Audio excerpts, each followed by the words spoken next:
also realize this, that the jinn is absolutely terrified of Allah and the name of Allah and the dhikr of Allah and the speech of Allah. The jinn is terrified, and that is why if ever in your life you feel the presence of a jinn, you see something supernatural, it will be terrified if your bravery is manifested to it because of Allah subhanahu wa ta'ala.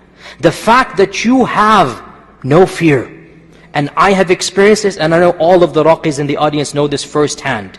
You stare at it straight, and you just say, as the Prophet ﷺ taught us to say, memorize this phrase, Bismillah, Ana Abdullah, Ukhruj Aduwallah. 3 phrases. Memorize them. Bismillah, in the name of Allah. I'm not powerful. I'm not going to do anything. I am connecting with Allah. Bismillah. I am the servant of Allah. I speak with Allah's name now. I'm not speaking in my name. I speak in the name of Allah. Get out, O enemy of Allah. You say this with firmness, and you will see. I hope Allah protects all of you. I hope you don't see. But if that ever happens, now the opposite. And I understand it's a bit terrifying, but put yourself now in the psychology of the jinn. If you start wailing, screaming, cowering, what have you done, brothers and sisters? What have you done to the psychology of the jinn? Louder.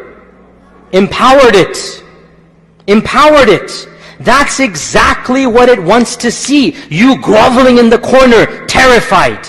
That's what gives it the power. And that's why hadith in Abu Dawood, our Prophet ﷺ said, there was a man who was on his camel, and the camel for no reason reared backward and was about to throw the man off. And the camel said, La'natullahi ala shaitan. Allah's curse be on shaitan. The Prophet said, don't say that. When you say that, shaitan becomes so big, he's bigger than a house. Because you have mentioned him as the cause of your animal rearing upwards. Rather, listen to this. Say, Bismillah. And shaitan will shrink until he's smaller than an ant. This hadith shows us, when you connect with Allah subhanahu wa ta'ala, what you're doing is you are shrinking the power of the jinn.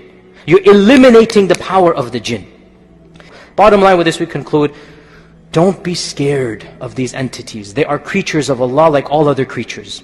And if you turn to Allah, you are more powerful than these creatures. These creatures are terrified of iman, of taqwa, of dhikr, of the Qur'an. They can't stand it. And if you show fear, that fear empowers them. If your heart is trembling, cover it up and speak with a voice and say, Bismillah, I speak to you in the name of Allah. I am the servant of Allah. Get out of here, enemy of Allah. You say this with iman and thiqah, and you are going to be the one who is powerful. Allah says in the Qur'an, وَلَا يُفْلِحُ السَّاحِرُ حَيْثُ أَتَى. The magician will never be successful wherever he comes. The one who does dhikr and the Qur'an, the one who turns to Allah, will always be the one who wins over sihr in the short and in the long run. May Allah Azza wa Jal protect all of us and our families and loved ones.